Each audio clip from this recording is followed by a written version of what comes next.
Surah 27, An Naml, the ants. In the name of Allah, the most merciful, the most compassionate. Ta-Seen. These are the verses of the Quran and a clear book, a guidance and good tidings for the believers who establish prayer and give zakah and have firm faith in the hereafter. As for those who do not believe in the hereafter, we have made their deeds seem attractive to them, so they stumble around in perplexity. It is they for whom a grievous chastisement lies in store. It is they who shall be the greatest losers in the hereafter.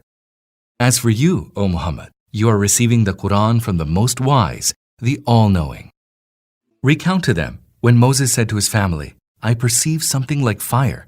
Soon will I bring to you some information from there, or I will bring you a burning brand that you may warm yourselves.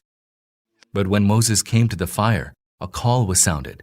Blessed is he who is in the fire and whatever is around it. Glory be to Allah, the sustainer of all in the universe. O Moses, verily, this is me, Allah, the Almighty, the All-Wise. Now cast your rod.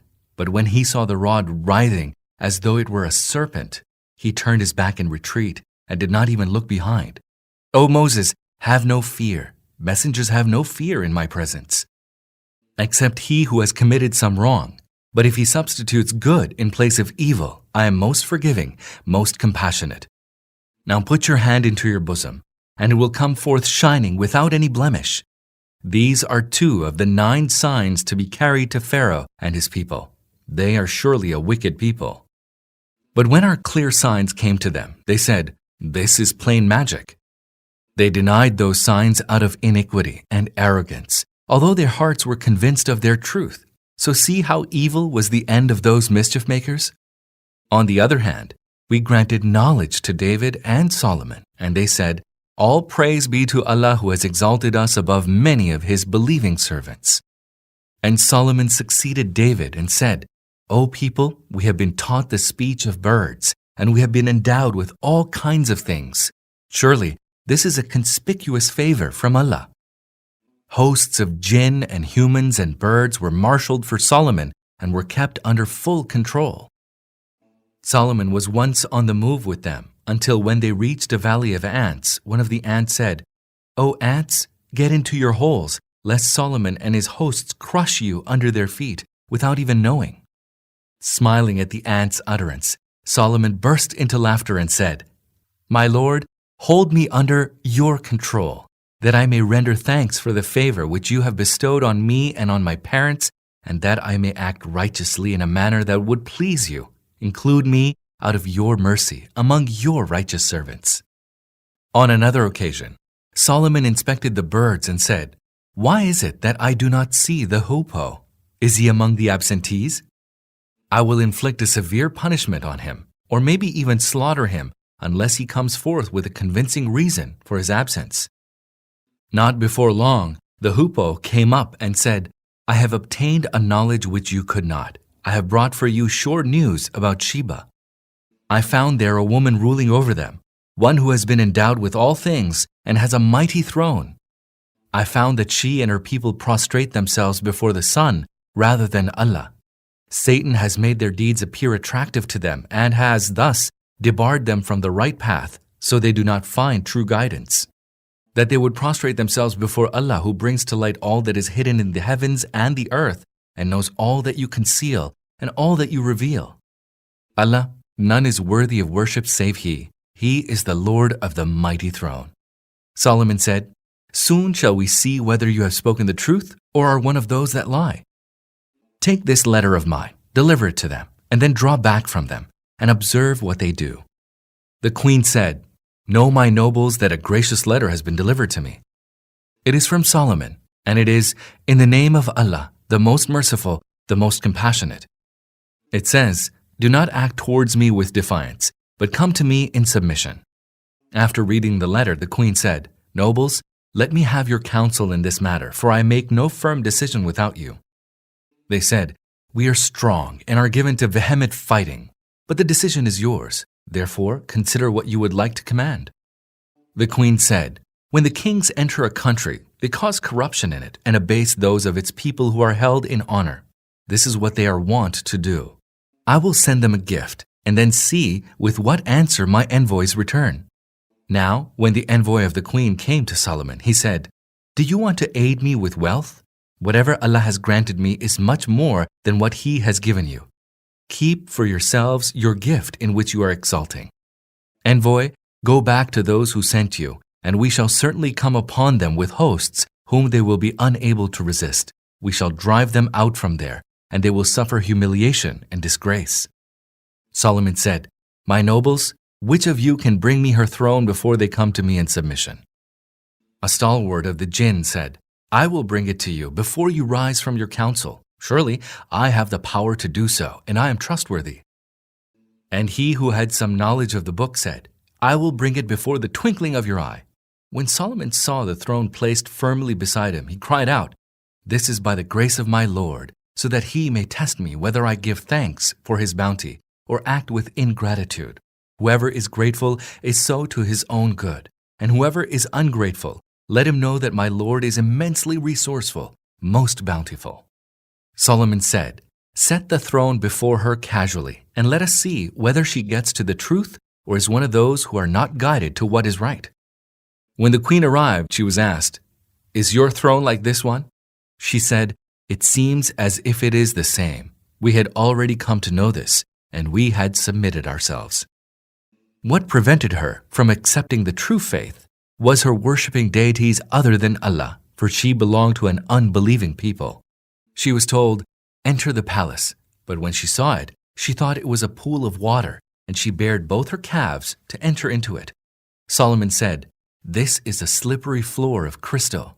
Thereupon she cried out, "My Lord, I have been inflicting much wrong on myself.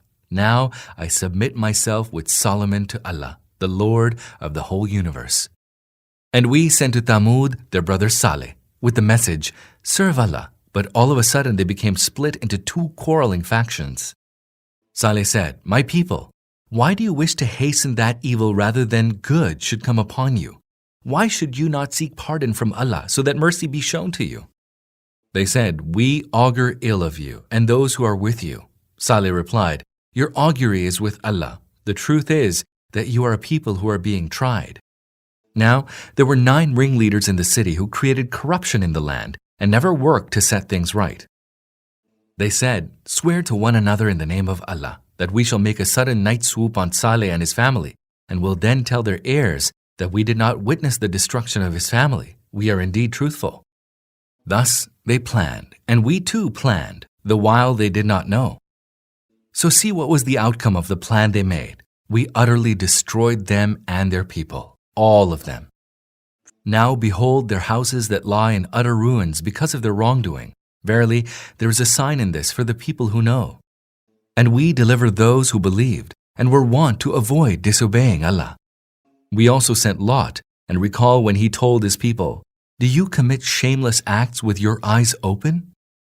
Do you lustfully approach men instead of women? Nay, you engage in acts of sheer ignorance." But this had only one answer from his people. They said, "Expel Lot's folk from your city. They pretend to be absolutely clean." Eventually, we saved Lot and his family, except his wife.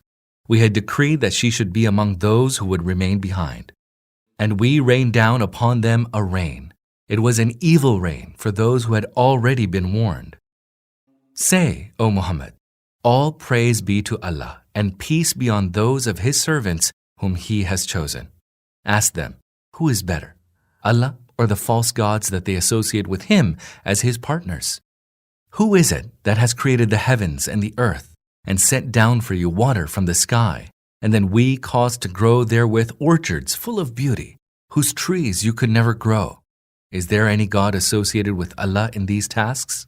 Nay, they are a people who are veering away from the right path. Who is it who has made the earth a place of resort, and has caused rivers to flow in its midst, and has placed upon it firm mountains, and has placed a barrier between two masses of water? Is there any God associated with Allah in these tasks? Nay, but most of them do not know. Who is it who heeds the prayers of the distressed when he calls out to him, and who removes his affliction?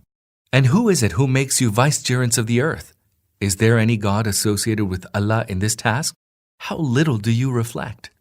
Who is it who guides you through the darkness on land and sea, and who sends winds as heralds of good tidings ahead of His mercy? Is there any God associated with Allah in this task? Exalted be Allah above whatever they associate with Him in His divinity. Who is it who creates in the first instance and then repeats it? Who is it who provides you with sustenance from the heavens and the earth?